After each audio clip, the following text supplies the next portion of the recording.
22 ক্যাসিনোবাজের 582 কোটি টাকার সম্পদ জব্দ করেছে দুর্নীতি দমন কমিশন দুদক।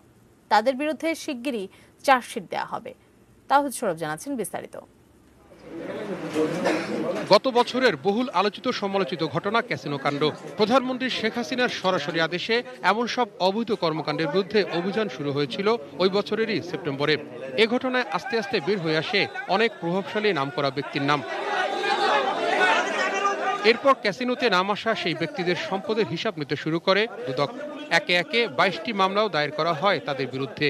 এদের মধ্যে রয়েছেন ইসমাইল হোসেন চৌধুরী সম্রাট, গোলাম কিবরিয়া শামীম, খালেদ মাহমুদ ভূঁইয়া, রূপন ভূঁইয়া, এনামুল হক এনু, লোকমান হোসেন ভূঁইয়া, সেলিম প্রধান, কাজী আনিসুর রহমান, সুমি রহমান, তারেকুজ্জামান রাজীব সহ আরো অনেকেই।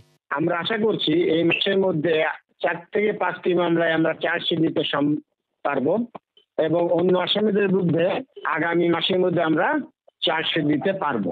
দুদক বলছে ক্যাসিনো কাণ্ডে জড়িত এই 22 জনের শত শত কোটি টাকার স্থাবর অস্থাবর সম্পদ এখন তাদের হাতে। এই যে 22টি মামলা, 22 জন আসামি, এদের প্রত্যেকের সম্পত্তি কিন্তু আমরা ফ্রিজও করেছি। এর পরিমাণ 581 কোটি 31,97,000 টাকা। আমরা মামলা করছি, চার্জশিট দিচ্ছি। সম্পদের মামলা প্রমাণের দায়িত্ব কিন্তু যিনি সম্পদ অর্জন করেছেন তার, কেননা তিনি জানেন কিভাবে তিনি সম্পদ অর্জন করেছিলেন।